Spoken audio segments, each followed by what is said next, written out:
If you are like most people who are trying to lose weight, you've probably been tempted to use a shortcut at some point. Whether it's a magic tea, a trendy diet, or even a pill that claims to melt fat in your sleep. But what if I told you that most of these shortcuts are just ineffective? They could actually harm your body and sabotage your goals. So in this video, we are exposing the most popular weight loss shortcuts that people are using today and breaking down the truth behind them using science and real-world experience. If you are serious about your health, fitness, and long-term transformation, this is a video you can't afford to skip. So, my name is Mzangila. I'm a certified personal trainer, a nutritionist, and also a behavioral therapist. Yeah, so welcome. Don't forget to subscribe, comment, like, and share this video to your friends. So, we're going to begin with the most popular shortcuts, and I'm going also to at least explain them a little bit so that you can be able to understand why they don't work. So number one, weight loss pills and fat burners. These are usually come packed with caffeine, a green tea extract, or Garcinia cambogia, yeah? And they usually promise to speed up your metabolism or block fat absorption, yeah? So I think it sounds good, right? Yeah, so the reality, most of these pills offer minimal results, if any, yeah? And come with side effects like jitters, anxiety, digestive issues, and sometimes even heart palpitations, whereby your heart's beat is going up and down irregularly with maybe the heartbeat is going up. So, most of the time these weight loss pills are unregulated, yeah, and they are often based on a hype. So most people are going to jump on them, but then in the long run, you're going to realize that they really don't work. Of course, some people, especially, might be able to respond to them because we are all different. So there are some people who are going to maybe benefit from them, and these people will make others believe that they actually work when they don't. So it's always good to know that sometimes there are people who respond so well to certain medicines, certain routines, certain exercises, certain nutrition diets, you know. So, and I think the downside is that most of these people, especially when these things work for them, they now are used as examples that to sell these products, that these products work. But then when in fact they're just a small exception, a small number in the population that just happen to respond to this weight loss pills and fat burner. So that's number one. Number two, detox teas and juice cleanses. Yeah, so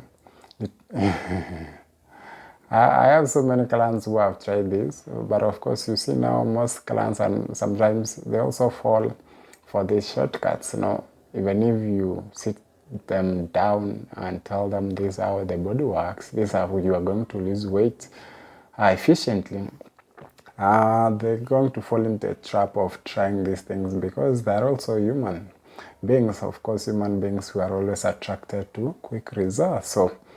So you are going to fall into detox teas and juices, which are, sold as cleansing teas. So, and the idea is flat tummy teas, lemon ginger cleanses, or juicing for days.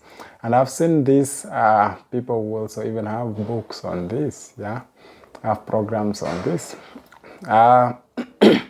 These are just glorified laxatives and diuretics, and they make you lose water, not fat. So diuretics, diuretic is that, let's say, thing that helps you flush out water from your system. So it's basically dehydrating you.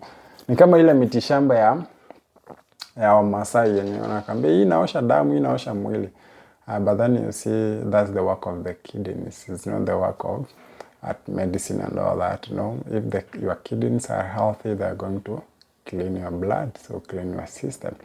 Ukikunywa dawa and then unaenda kuhara, watu wengi hufikiria hiyo ni tumbo inaosha, but then in real sense that's basically your body dehydrating because you're using a diuretic. So and it's because it's because of ignorance. People don't know that this how these diuretics work. So they think when you are just flushing your system, then that is you getting better. But then no.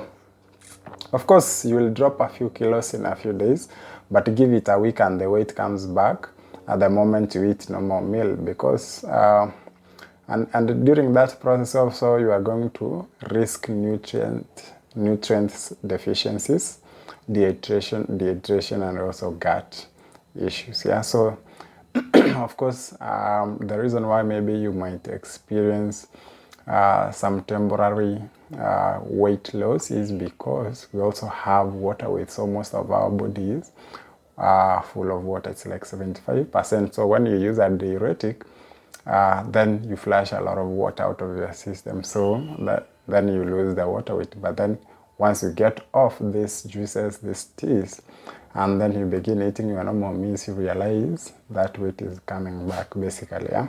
So you have to avoid this by all means. Number 3, fad diets. Of course, there are many keto, carnivore, military diets. We are not saying these diets are not good. Yeah. Now, so it's good to say, I'm not saying all these diets are bad. No, some like keto have wonderful results. They are even used for therapeutic uses. But the problem is that people jump into them without understanding them, because they are maybe popular. People want what is trending, and they jump on anything without knowing how this works. So they don't follow due process, whereby they allow the body to ease into these kinds of diets. So, and this can also, you see now when you jump on something, of course, it can cause rapid weight loss from these diets, and often comes from water and muscle, yeah, not just fat. Yeah. Maybe whatever diet you're not eating a lot of protein and you are losing weight, you are not losing just fat, but you are also losing muscle. Yeah. So plus, it's very hard for you to stick to this diet. They are not sustainable in short, yeah, in the long term. So that's why most people are going to regain the weight just after a few months. Yeah, so once they undergo through this, after a few months, then they're going again to regain their weight. I know you have seen these things. Yeah, so fad diets. Then number 4, we have laxatives and diuretics. I think we have talked about diuretics. And this is a very dangerous route, because some people misuse laxatives thinking they are flushing fat. But what they are doing, they are just stripping the body of water and very essential minerals. It's harmful and it can lead to dependency, kidney issues, and also electrolyte imbalance. Yeah. So and also it's good to know that when we talk about losing weight, what we really want to lose is the fat. Yeah, because those are two different things. When you just want to drop the weight, you can drop the weight, meaning whichever, whether it's muscle or weight or water weight, that's what you want. But then what you really want to lose is the fat, because it's the fat that makes you overweight or obese. Yeah. So so those are number 4. Number 5, skipping meals and starving. Yeah, starvation. So starvation slows your metabolism.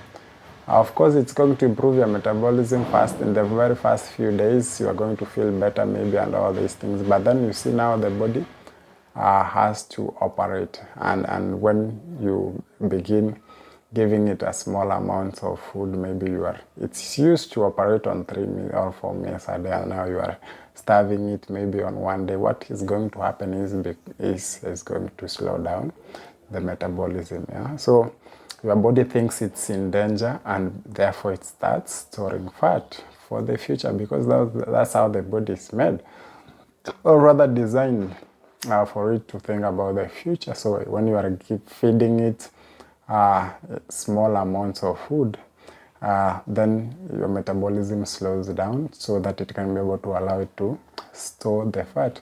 And that's why you realize sometimes there are people who struggle with weight. It's not that they are eating a lot. You might even find they're just eating one meal a day, but then they're getting fatter and fatter, and you wonder why. Yeah?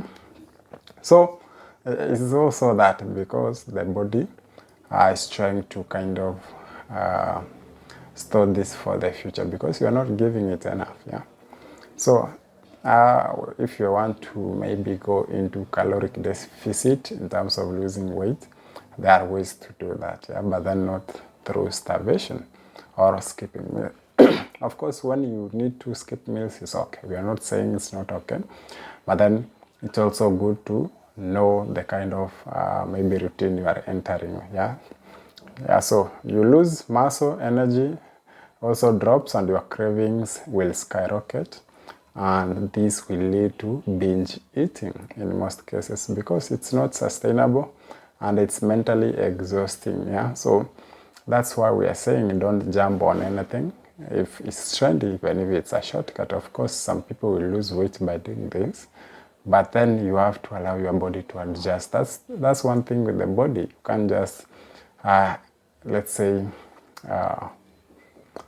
expose it to certain things randomly, like you jump from A to Z. You can't do that. You have to take it pole. Yeah? And then number 6, sweat belts, sauna suits, and body wraps. And you have seen this. There are even tummy trimmers.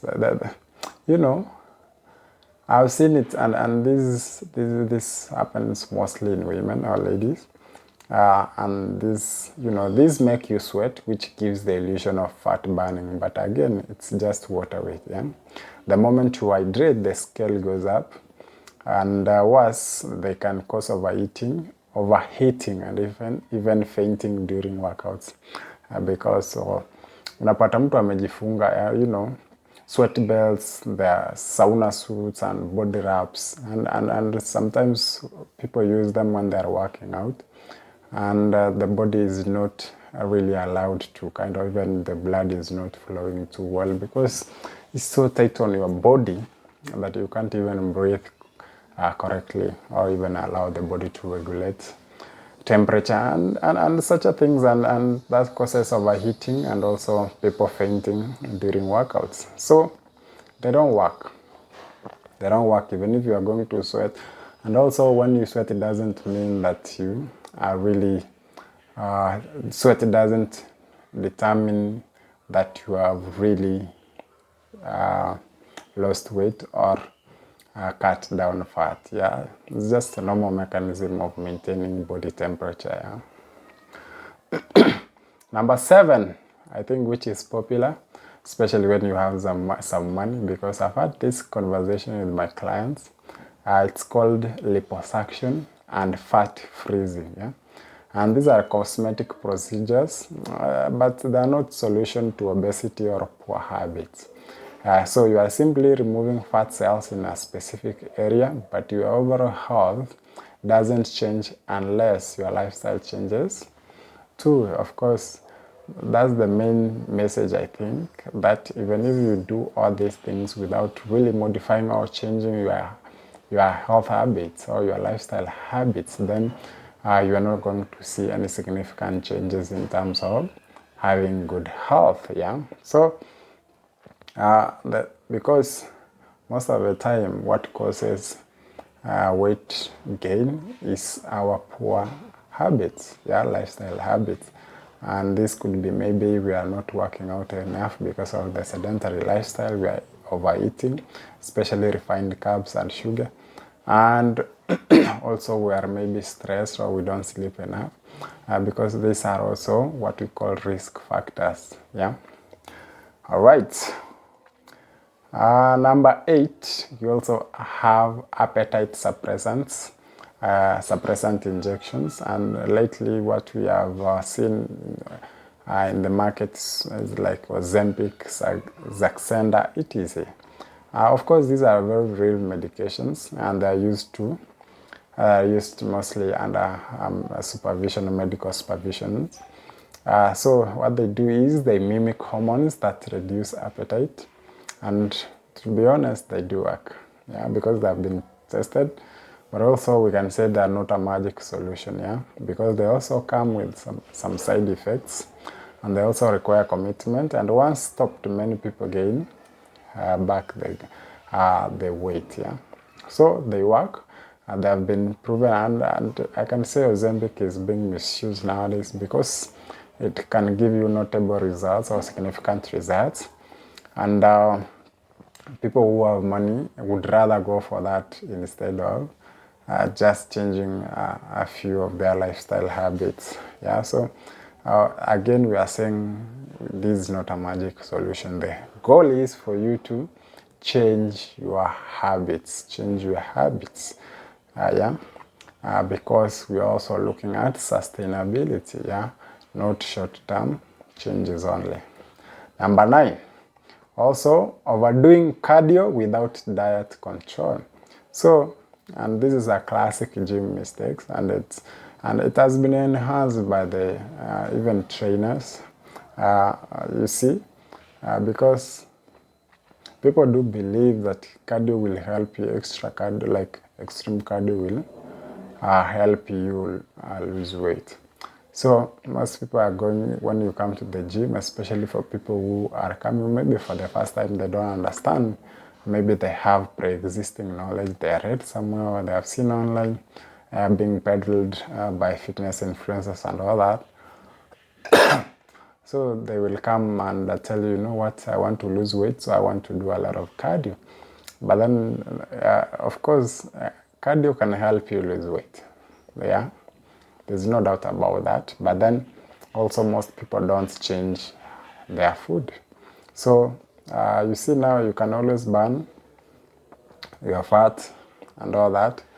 But then you can't lose weight if you are not changing what you are eating, yeah, because majority of the, let's say the biggest contributing factor to weight gain is eating badly, yeah, eating badly. So fat loss is 70% nutrition, and you can't out-train a bad diet, yeah.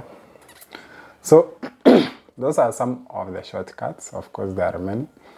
So number 2, section 2 rather, let's talk about why shortcuts don't work. So all these shortcuts fail because they don't address the root cause. And the root cause is, number 1, your habits. Number 2, your mindset. Number 3, nutrition. And what they do is they focus on quick fixes. Therefore, they don't give you sustainable changes. That's why people lose 5 kgs in 2 weeks and regain 7 kgs in the next month. So real transformation doesn't happen through desperation. It's good to know that it comes through consistency. So let's talk about what actually works. I think most people will be interested in that. Yeah. So get a pen, write this down if you haven't. Number 1, balanced diet. Balanced diet. So focus on lean proteins. That's number 1. If you are trying to lose weight, you have to increase your intake of lean protein. Yeah? And then whole carbohydrates, not processed, not refined, whole carbohydrates, healthy fats and fiber. Yeah. So you also have to control your portions. So usikule sana juu unakula, even whether you are eating healthy or unhealthy food that is out of portion control, then of course you are going to get fat. So you have to control your portions, and then you have to also hydrate because your life also depends on hydration as well. Number 2, strength training. And the reason we insist on strength training is because muscle is your fat burning engine. You have to know that muscle is your fat burning engine. The more you have, the higher your metabolism is going to be. So That's why we insist on resistance training being the key driver of your fitness. Number 3, moderate cardio. And basically you use this to complement your training routine, not as a punishment. So 3 to 5 times a week is enough. Don't punish yourself with a lot of cardio every day. So moderate cardio. So cardio can include you walking, can include you jogging, can include you doing aerobics and dance, and also maybe things like Tabata and HIIT. And then number 4, sleep and stress. So poor sleep increases hunger hormones. High stress increases cortisol, which stores belly fat. So when you are stressed, cortisol goes up, and that will lead to your body storing belly fat. So you have to prioritize your mental health as well. So number 5, intermittent fasting. So you remember us talking about different kinds of fat diets. So here we recommend you do intermittent fasting. It's not a miracle, but it's a good weight loss tool. Trust me, when you use it wisely, it will help you control your appetite and also calorie intake. So you have also to go and learn more about intermittent fasting. Maybe I'll find a time and actually tackle different types of intermittent fasting. And I have a book, actually I have an ebook on fasting. So I think I have a book. So if you need one, if you need a copy, reach out. It goes for 300 bob. So I have an ebook on intermittent fasting. So it has everything you need to know. So, and I can tell you for sure and for free that I've seen intermittent fasting work miracles on my clients. When a client comes to me and we have covered all the bases in terms of training, and we have talked about nutrition, and maybe we have had a meal plan here and there, and then at some point now we are going to talk about intermittent fasting. We just don't begin with it, because we have to prepare the body for this. So when we get there, we get to see tremendous results with intermittent fasting. And then the last point is coaching, accountability, and patience. So work with a trainer if you can, join a group if you can, use an app if you can, track your progress, and please give yourself time. Don't pressure yourself, don't have quick deadline. Give yourself time, because this is a process and it takes time. You also have to understand that this is a lifestyle, so give yourself time. So to finish, here are my final thoughts. Weight loss is not a 100-meter sprint. It's a marathon. So meaning, if shortcuts really worked, obesity would be extinct by now. And the truth is, shortcut is doing the work. It's doing the work. The shortcut is discipline, planning, and showing up every day when you don't even feel like. So next time you are tempted by a miracle solution, ask yourself, will it help me 5 years from now? Or will I just be back to square one? So that's an important question for you to ask yourself. Choose progress over perfection. Choose progress over perfection. Choose health over hype. And if you ever need help, of course, I'm right here to walk that journey with you, because I've helped a lot and I'm still here helping more. So if this video helped you, hit that like button, share it with someone who is stuck in the shortcut trap, because there are many. And subscribe for more real talk on fitness, nutrition, and mindset. So drop a comment if you have ever tried one of these shortcuts. I love to hear your story. As always, we appreciate you coming to this channel, and may God bless you. Till next time, cheers.